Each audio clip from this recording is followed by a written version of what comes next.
Hello viewers, இந்த வீடியோவில் சிந்து சமையல் நாகரிகம் பற்றி பார்க்கலாம். நான் ஒரு இன்ஸ்டியூட்டில் ஜாயின் பண்ணியிருக்கேன். ஸோ எனக்கு என்னெல்லாம் டாபிக் கவர் பண்ணி முடிக்கிறாங்களோ நான் ஒரு வீடியோவை கன்வெர்ட் பண்ணி போடுறேன். உங்களுக்கு என்னுடைய நோட்ஸும் வேணும்னா கீழே கமெண்ட் பண்ணுங்கள். இப்போ பிடிஎஃபாக கன்வெர்ட் பண்ணி என்னுடைய டெலிகிராம் சேனலில் போடுறேன். சேனலோட லிங்க்கு வீடியோவோட டிஸ்கிரிப்ஷனில் இருக்குது, சேனலோட டிஸ்கிரிப்ஷனில் இருக்குது. வேணுன்றவங்க ஜாயின் பண்ணி யூஸ் பண்ணிக்கங்க. ஸோ சிந்து சமையல் நாகரிகம் பற்றி பார்க்கலாம். உலகில் மிக பழமையான நாகரிகங்கள் ஆன சீன நாகரிகம், மெசபடோமிய நாகரிகம், எகிப்து நாகரிகம், சிந்து நாகரிகம் ஆகியவை நதிக்கரையில் தோன்றின. என்ன நாகரிகம் பழசு? சீன நாகரிகம், மெசபடோமிய நாகரிகம், எகிப்து நாகரிகம், சிந்து நாகரிகம். 4 நாகரிகம் எல்லாமே நதிக்கரையில் தான் தோன்றியிருக்கு. காரணம் ஏன் அது நதிக்கரையில் தோன்றிருக்குன்னா, வளமான மண் இருக்கும், குடிக்கிறதுக்கும் நல்ல தண்ணி கிடைக்கும். அதே போல் போக்குவரத்துக்கு ஏற்ற வசதி காரணமாக எப்படி நதிக்கரையில் இந்த நாகரிகம் தோன்றியிருக்கும். நெக்ஸ்ட், இந்தியாவுடைய முதற்கட்ட நகரமயமாக்கத்தின் சின்னம் சிந்து நாகரிகம். இது வரலாற்றுக்கு முற்பட்ட காலத்தை சார்ந்தது. இது எல்லாமே நோட்ஸ் தான், அவங்க கொடுத்த நோட்ஸை நான் அப்படியே படிக்கிறேன். சிந்து நாகரிகத்தின் அடையாளம் ஹரப்பா என்ற இடத்தில் காணப்பட்டதால் இது ஹரப்பா நாகரிகம் என பெயர் பெற்றது. சிந்து நாகரிகம் செம்பு காலத்தை சார்ந்தது. மனிதன் கண்டறிந்த முதல் உலோகம் செம்பு. இந்த கொஷின் கேட்குறாங்க. அதே போல் எந்த காலத்தை சேர்ந்ததுன்னு கேட்பாங்க. முக்கியமாக இதை கேட்குறாங்க. லாஸ்ட் எக்ஸாம் இரும்பு பற்றி கேட்கல, குதிரையை பற்றி கேட்டிருந்தாங்க. சிந்து மக்கள் இரும்பின் பயனை அறியவில்லை, அதே போல் குதிரையை பற்றியும் அறியவில்லை. ஹரப்பா நாகரிகம்.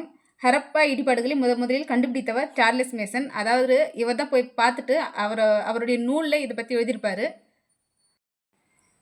1921ஆம் ஆண்டு ராவி நதிக்கரையில் சிந்துவெளி நாகரிகம் கண்டுபிடிக்கப்பட்டது. ஸோ ஹரப்பா அப்படின்ற சிந்து மொழி சொல்லுக்கு புதையுண்ட நகரம் அப்படின்னு பொருள். ஸோ இதை கேட்கலாம், ஹரப்பான்ற மொழிக்கு என்ன பொருள் அப்படின்னு.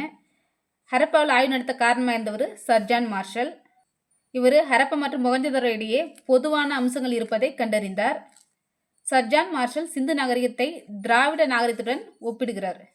சர் ஜான் மார்ஷனுடைய கூற்றுப்படி சிந்து நாகரிகம் அப்படின்றது வேத கால நாகரிகத்துக்கு முற்பட்டது, முன்னாடியே இருந்தது அப்படின்னும், அதன் காலகட்டம் போவாமும், அதாவது கிமு 3250 2750 வரைன்னு சர் ஜான் மார்ஷல் சொல்லியிருக்காரு. 1940 ஹரப்பாவில் அகழ்வாய்வை நடத்தியவர் யாருன்னா மார்ட்டிமர் வீலர். இவர் சிந்து நாகரிகத்தை நகர நாகரிகம் அப்படின்னு உறுதி செஞ்சிருப்பாரு. யார் நகர நாகரிகம்னு உறுதி செஞ்சது? மார்ட்டிமர் வீலர் 1940. 1861 அலெக்சாண்டர் கன்னிங்ஹாம் அப்படின்ற அவரை தலைவராக கொண்டு இந்தியாவில் தொழில் ஆராய்ச்சி நிறுவனம் தொடங்கப்பட்டது. அலெக்சாண்டர் கன்னிங்ஹாம் ஹரப்பாவை பார்வையிட்ட ஆண்டு 1853, 1856, 1875, 3 வருஷம் பார்த்துருக்காரு. ஸோ தொழில் ஆராய்ச்சி நிறுவனத்தை ஸ்டார்ட் பண்ணது தலைவர் இருந்தது யார்? Alexander Cunningham 1861. நெக்ஸ்ட் மொஹஞ்சதாரோ. 1922ஆம் ஆண்டு சிந்து மாகாணத்தில் உள்ள லர்கானா மாவட்டத்தில் 70 அடி உயரம் கொண்ட மண்மேடு ஒன்று கண்டுபிடிக்கப்பட்டது. அது மொஹஞ்சதாரோ என அழைக்கப்பட்டது. ஸோ மொஹஞ்சதாரோ அப்படின்ற சிந்து மொழி சொல்லுக்கு இடுகாட்டு மேடு அப்படின்னு பொருள். ஸோ இது கேட்கலாம். 1922ஆம் ஆண்டு ஆர்டி பானர்ஜி என்பவரால் மொஹஞ்சதாரோ கண்டுபிடிக்கப்பட்டது. சேம் தான், 1922 ஆர்டி பானர்ஜி மொஹஞ்சதாரோ. கால வரையறை. சிந்து சமையல் நாகரிகத்தினுடைய காலம் வெண்கல காலம். அது எப்படி குறிப்பிட்றாங்கன்னா, 3300, அதாவது கிமு 3300 கிமு 1700 வரைக்கும், இல்லைன்னா 1900 வரைக்கும் கூட சொல்லுவாங்க. 1700 அந்த நாகரிகம் சரிய தொடங்குது அப்படின்னு சொல்லியிருப்பாங்க. இந்த சிந்துவெளி நாகரிகத்தினுடைய பரப்பளவு 13 லட்சம் கிலோமீட்டர். புவி எல்லை தெற்காசியா. மொத்தம் கண்டுபிடிச்ச இடங்கள் அதாவது நகரங்கள் 6, கிராமங்கள் 800க்கும் மேற்பட்ட கிராமங்கள் கண்டுபிடிச்சிருப்பாங்க. சிந்து சமையல் நாகரிகத்தினுடைய எல்லைகள் பார்க்கலாம். கிழக்கில் ஆலம்கிர்பூர் உத்தரப்பிரதேசில் இருக்குது. மேற்க சுட்கா ஜெண்டர் பாகிஸ்தான் ஈரான் எல்லையில் இருக்கும். வடக்கில் இருக்கிற ஷேர்டுகை ஆப்கானிஸ்தானில் இருக்கும். தெற்கில் டைமாபாத் மகாராஷ்டிராவில் இருக்குது. ஸோ இதுதான் சிந்து சமையல் நாகரிகத்தினுடைய எல்லைகள். அடுத்து சிந்து சமையல் நாகரிகத்தினுடைய காலகட்டங்கள். சிந்து சமையல் நாகரிகத்தை 3 டிவைட் பண்ணுறாங்க. ஃபஸ்ட்டு தொடக்க கால ஹரப்பா, போவாமு 3300 2600 வரைக்கும். அடுத்து முதிர்ந்த ஹரப்பா, போவாமு 2600 1900 வரைக்கும்.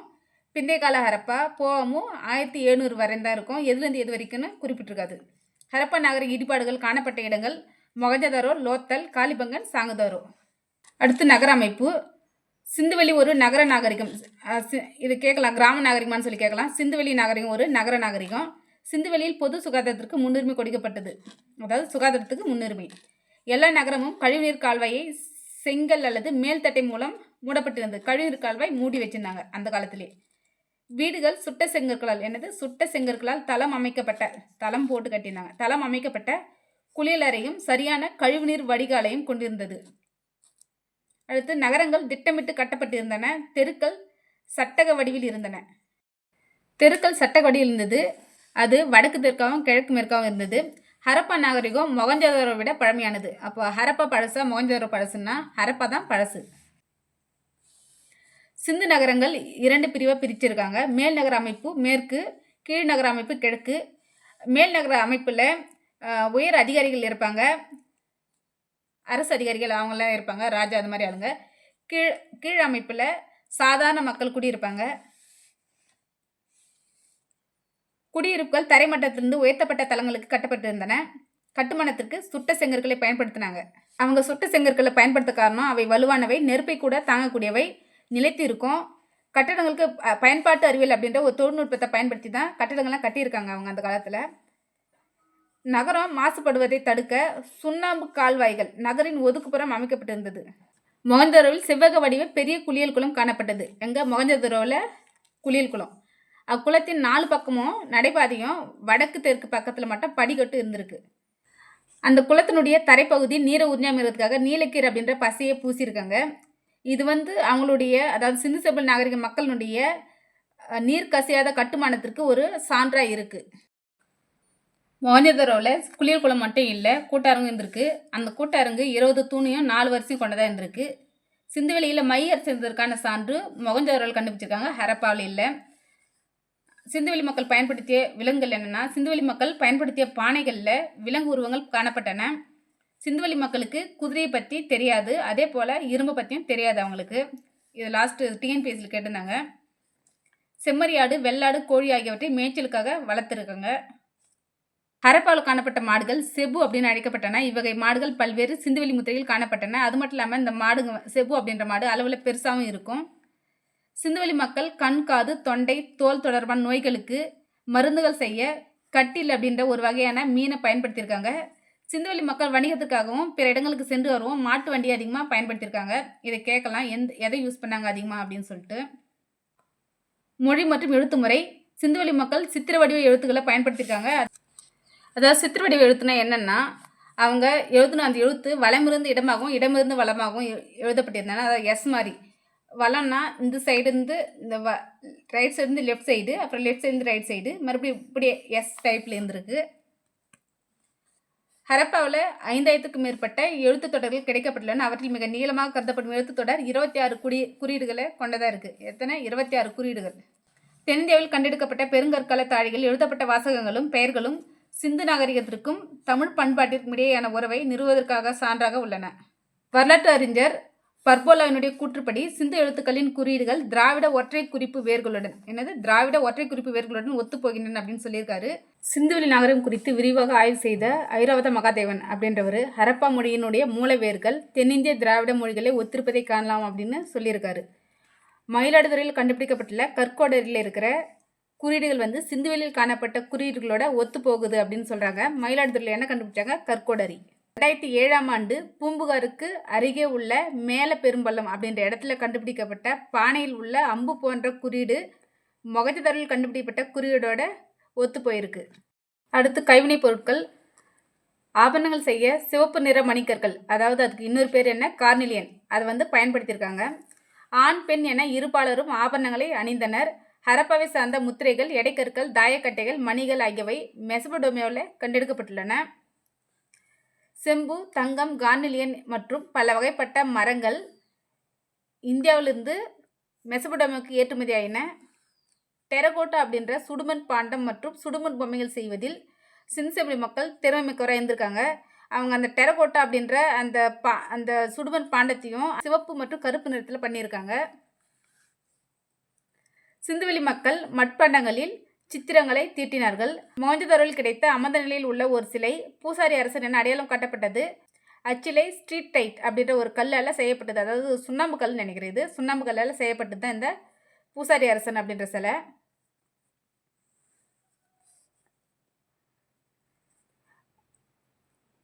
அதே போல் மொகஞ்சதாரோவில் வெண்கலத்தால் ஆன பெண் சிலை ஒன்று கண்டெடுக்கப்பட்டது. அது நடனமாடும் பெண் என அழைக்கப்பட்டது. அப்பெண் சிலை சிந்துவெளி மக்களுக்கு மெழுகு அச்சில் உலோகத்தை உருக்கி சிலை வார்க்கும் தொழில்நுட்பம் தெரிந்திருந்தது என்பதை காட்டுகிறது. அடுத்து விளையாட்டுகள். பகடக்காய், சொக்கட்டான், சதுரங்கம் ஆகியவை சிந்துவெளி மக்களின் பொழுதுபோக்களாகும். அந்த சதுரங்க அட்டை மரத்தாலும் சதுரங்க காய் களிமண்ணாலும் செஞ்சுருக்காங்க. காளைச்சண்டை, கோழிச்சண்டை, வேட்டையாடுதல், பறவை வளர்ப்பு போன்றவற்றில் மிகுந்த ஈடுபாடு கொண்டவர்களாக இருந்திருக்காங்க. அடுத்து அளவீடுகள். ஹரப்பா மக்கள் நீளத்தை அளக்க அடிமுறையை பயன்படுத்தினர். அதற்கு சான்றாக அளவை குறிகள் இடப்பட்ட குச்சிகள் கிடைத்துள்ளன. சிந்து மக்கள் நிலத்தை அளக்க வெண்கல அளவுகோலை பயன்படுத்தினர். அது வெண்கல காலம், அதனால் வெண்கல அளவுகோலை பயன்படுத்தியிருப்பாங்க. ஹரப்பா நாகரிக பகுதியிலிருந்து படிகக்கல்லால் ஆன கனசதுர வடிவ எடைக்கற்கள் கண்டெடுக்கப்பட்டுள்ளன.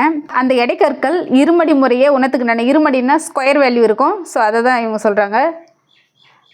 குஜராத்தில் கண்டுபிடிக்கப்பட்ட தந்தத்தால் ஆன அளவுகோல் 1704 மில்லிமீட்டர் வரை சிறிய அளவீடுகளை கொண்டுள்ளது. அடுத்து முத்திரைகள். செம்பு, சுடுமண், தந்தம், ஸ்ட்ரீட்டைட் போன்றவற்றால் செய்யப்பட்ட முத்திரைகள் ஹரப்பா பகுதியில் அதிக அளவில் கண்டெடுக்கப்பட்டுள்ளன. சிந்துவெளி நாகரிக முத்திரைகள் தயாரிக்க அதிக அளவில் பயன்படுத்தப்பட்டவை மென்கற்கள். மென்கற்களை யூஸ் பண்ணி தான் அதிக அளவு முத்திரைகள் தயார் பண்ணியிருக்காங்க.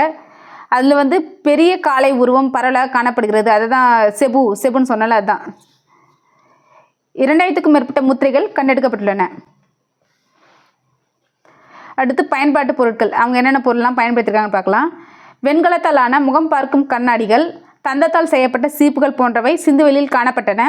மட்பாண்டங்கள், முத்திரைகள், எடைக்கற்கள் ஆகியவற்றில் காணப்படும் சீரான தன்மை அக்காலத்தில் அரசியல் முறை செயல்பட்டதையும் உறுதியான மைய நிர்வாகத்தின் கீழ் இயங்கியிருக்க வேண்டும் என்ற கருத்தையும் வலுப்படுத்துகின்றன. அடுத்து அவங்களுடைய தொழில். உலகில் வேளாண்மையும் விலங்கு வளர்ப்பும் மிகவும் முன்பே தொடங்கிவிட்ட பகுதியில் சிந்து பகுதியும் ஒன்று. சிந்து தான் ஃபஸ்ட்டுன்னு சொல்லலை, சிந்து பகுதியும் அதில் ஒன்று அப்படின்னு தான் சொல்லியிருக்காங்க. விவசாயம் சிந்துவெளி மக்களின் முக்கிய தொழிலாக இருந்தது. அவர்கள் கோதுமை, பார்லி, நெல், எள், காய்கறிகள் போன்றவற்றை பயிரிட்டனர். மிகப்பெரிய தானிய களஞ்சியம் மொஹஞ்சதாரோவில் காணப்பட்டது. அது 168 அடி நீளம், 135 அடி அகலம், 52 அடி உயரம், 9 அடி கனமும் கொண்டதாக இருக்குது. செங்கற்கள் கட்டப்பட்ட சுவர்களை கொண்ட தானிய களஞ்சியம் ஹரியானாவில் உள்ள ராகிகரிக்கில் கண்டுபிடிச்சிருக்காங்க. இதுக்கும் என்ன வித்தியாசம்னா, இது செங்கலால் கட்டப்பட்ட தானிய களஞ்சியம், அது மிகப்பெரிய தானிய களஞ்சியம். ஹரப்பா மக்கள் வேளாண்மையில் இரட்டை சாகுபடி முறையை பயன்படுத்தியிருக்காங்க. அதற்கு சான்றா காளிபங்கன் அப்படின்ற இடத்துல உழுத நிலத்தை பார்க்க முடியும். ஒட்டகங்களும் எருமைகளும் வேளாண்மைக்கு பயன்படுத்தப்பட்டன. படகு போக்குவரத்தின் மூலம் உள்நாட்டு வணிகம் சிறப்பாக நடைபெற்றது. குறிப்பாக புரோச், காம்பே துறைமுகங்கள் வணிகத்தில் சிறப்புற்றிருந்தன. குஜராத்தில் உள்ள லோத்தல் துறைமுகத்தில் கப்பல் கட்டும் தளம் ஒன்று கண்டுபிடிக்கப்பட்டுள்ளது. மனிதனால் உருவாக்கப்பட்ட முதல் செயற்கை துறைமுகம். அதை கண்டுபிடிச்சது யாருன்னா SR ராவ் அப்படின்றவர் கண்டுபிடிச்சிருக்காரு. அங்கிருந்து எகிப்து, மெசபடோமியா போன்ற நாடுகளுடன் வணிகம் மேற்கொள்ளப்பட்டது. சுமேரிய நாகரிகம் பரவியுள்ள ஓமன், ஈராக், ஈரான் ஆகிய இடங்களில் ஹரப்பாவை சார்ந்த முத்திரைகளும் பொருட்களும் கிடைத்துள்ளன. கியூனிஃபார்ம் அப்படின்ற கல்வெட்டு குறிப்புகள் மெசபடோமியாவுக்கும் ஹரப்பாவுக்கு இடையே உள்ள வணிக தொடர்பை குறிப்பிடுகின்றன. இது லாஸ்ட் TNPSல கேட்டிருந்தாங்க கியூனிஃபார்ம் அப்படின்ற வார்த்தையை. அடுத்து சமயம். பசுபதி எனும் சிவனையும் பெண் கடவுளையும் அரச மரங்களையும் இயற்கையும் வழிபட்டனர். தாய் தெய்வ வழிபாடு சிந்து மக்களின் முக்கிய வழிபாடாகும். இதெல்லாம் குரூப் 2 வேறு எக்ஸாம்பிள் நிறையவே கேட்குறாங்க இந்த சமயத்தை பற்றிலாம். தாய் தெய்வ வழிபாடு சிந்து மக்களின் முக்கிய வழிபாடாகும். ஹரப்பாவில் பெண் உருவம் பொறித்த பல முத்திரைகள் கண்டெடுக்கப்பட்டுள்ளன. காளிபங்கனில் வேள்வி பீடங்கள், அதாவது யாகம்லாம் பண்ணுவாங்கள்ல நெருப்பு மூட்டி, அது இருந்ததற்கான அடையாளங்கள் காணப்பட்டுள்ளன. சிந்துவெளி மக்கள் விலங்குகளை தெய்வமாக வழிபட்டனர். பசு, எருது, புலி போன்றவை சமய சின்னங்களாக இருந்தன. சிந்துவெளியில் கிடைத்த முத்திரைகளில் சூரியன், பாம்பு உருவங்கள் காணப்படுகின்றன. எனவே அவர்கள் சூரியனையும் நெருப்பையும், இதையும் குரூப் 1 கொஸ்டின் நினைக்கிறேன், சூரியனையும் நெருப்பையும் கடவுளாக கருதி வழிபட்டனர் என்பது உறுதிப்படுத்தப்பட்டுள்ளது. சிந்துவெளியில் அரண்மனைகளோ வழிபாட்டு தலங்களோ இருந்ததை தீர்மானிக்கக்கூடிய ஆதாரங்கள் எதுவும் கிடைக்கவில்லை. இதுவும் ரொம்ப முக்கியம். சிந்துவெளி மக்கள் உடலை அடக்கம் செய்வதில் 3 வகையான வழிமுறையை பின்பற்றியிருக்காங்க. ஃபர்ஸ்ட் புதைப்பது, செகண்டு எரித்ததை தாழிகளில் வைத்து புதைப்பது, தேர்டு திறந்த வெளியில் விலங்குகளுக்கு உண்ண வைப்பது. ஹரப்பா புதைக்குழியில் காணப்பட்ட மட்பாண்டங்கள், அணிகலன்கள், தாமிர கண்ணாடி, மணிகள் போன்றவை இறப்பிற்கு பின்னரான வாழ்க்கை பற்றிய அவர்களின் நம்பிக்கையை குறிக்கிறது. கூற்று காரணம் கேட்கலாம். அடுத்து சமுதாய நிலை. சிந்துவெளியில் பல்வேறு தொழில் செய்வோர் இருந்தனர். கட்டடம் கட்டுவோர், நெசவாளர்கள், சிற்பி, ஓவியர், தச்சர் போன்ற கைவினைஞர்கள் இருந்தனர். சிந்துவெளியில் ஆண்களுக்கு நிகராக பெண்கள் மதிக்கப்பட்டனர். அவர்கள் அழகு சாதன பொருட்களையும் பயன்படுத்தினர். அதற்கு சான்றாக வெண்கலத்தால் செய்யப்பட்ட கண்ணாடி, அதாவது முகம் பார்க்கும் கண்ணாடி, தந்தத்தால் செய்யப்பட்ட சீப்பும் கிடைத்துள்ளது. மேலும் அப்பெண்கள் காதணி, கைவளையல், மோதிரம், காப்பு போன்றவற்றை அணிந்திருந்தனர். சிந்துவெளியில் பெரும்பாலான உலோகப் பொருட்கள் செம்பு மற்றும் வெண்கலத்தால் செய்யப்பட்டவை. ஏன்னா அது செம்பு காலம் அல்லது வெண்கல் காலத்தை சேர்ந்தது தான் சிந்துவெளி நாகரிகம். போர்க்கருவிகள் செய்வது இவர்களுடைய முதன்மையான தொழில். கோதுமை, பார்லி, பேரீச்சை, பட்டாணி, இறைச்சி ஆகியவை சிந்துவெளி மக்கள் முக்கிய உணவுகளாகும். பருத்தி, கம்பளி மற்றும் நார்பட்டு ஆகியவற்றாலான ஆடைகளை அணிஞ்சிருந்தாங்க. ஆதிச்சநல்லூர் மற்றும் அரிக்கமேடு ஆகிய இடங்களில் மேற்கொள்ளப்பட்ட அகழ்வாய்வுகள் தமிழ்நாட்டிற்கும் சிந்துவெளி நாகரிகத்திற்கும் இடையே தொடர்பு இருப்பதை வெளிப்படுத்துகின்றன. பாகிஸ்தானில் உள்ள பலுச்சிஸ்தானில் பிராகுயி அப்படின்ற திராவிட மொழி இன்று வரை பேசப்பட்டு வருகிறது. இதை கேட்கலாம், எந்த மொழி? பிராகுயி அப்படின்ற மொழி. தமிழ் பிராமி வட்டெழுத்து மற்றும் வரி வடிவங்களில் பொறிக்கப்பட்டுள்ள தொடக்க கால தமிழ் கல்வெட்டுகளில் காணப்படும் பல இடப்பெயர்கள் இன்றைய பாகிஸ்தான் மற்றும் ஆப்கானிஸ்தான் போன்ற பகுதியில் உள்ளன. தமிழ்நாட்டில் உள்ள ஆரணி, கொற்கை, மயிலம், மாரூன், தொண்டி, கண்டிகை போன்ற இடப்பெயர்கள் தற்போதைய பாகிஸ்தானில் உள்ளன. ஆலூர், ஆசூர், படூர், நாகல், செஞ்சி போன்ற இடப்பெயர்கள் தற்போதைய ஆப்கானிஸ்தானில் உள்ளன. காவிரி, வாலா, பொருணை போன்ற பெயர்களை உடைய ஆறுகள் தற்கால பாகிஸ்தான் மற்றும் ஆப்கானிஸ்தானில் உள்ளன. சிந்துவெளி நாகரிகம் பொ.மு. 1900 வீழ்ச்சி பெற தொடங்கியது. காரணம் வெள்ளப்பெருக்கா இருக்கலாம், இல்லை வறட்சியால் அந்த நாகரிகம் அழிஞ்சு போயிருக்கலாம், மெசபடோமியாவுடனான வணிகத்தில் ஏற்பட்ட வீழ்ச்சியாக இருக்கலாம், உள்நாட்டு போரால் இருக்கலாம், அந்நியருடைய படையெடுப்பாலையும் அழிஞ்சு போயிருக்கலாம். ஆரியர் வருகை, அதாவது ஆரியர் வருகையால் அழிஞ்சு போயிருக்கலாம் அப்படின்னு சொன்னது யாருன்னா மார்ட்டிமர் வீலர். ஐநாவின் யுனெஸ்கோ அமைப்பு மொகஞ்சதாரோவை உலக பாரம்பரிய தலமாக அறிவித்த ஆண்டு 1980. இதை கேட்கலாம். ஹரப்பா மக்கள் சிந்துவெளி வீழ்ச்சிக்கு பிறகு கிழக்கு நோக்கியும் தெற்கு நோக்கியும் இடம்பெயர்ந்தனர். பிற்காலத்தில் அது கிராம பண்பாடாக தொடர்ந்தது. சிந்துவெளியில் காணப்பட்ட முக்கிய நகரங்கள் ராஜஸ்தானில் காலிபங்கன், பனவாலி, சாங்குதாரோ, குஜராத்தில் லோத்தல், சுர்கோட்டோ, டோலவிரா. சிந்து, அதாவது சிந்துன்றது இப்போது பாகிஸ்தானில் இருக்குது. அங்கே மொகஞ்சதாரோ, கோட்டிஜி.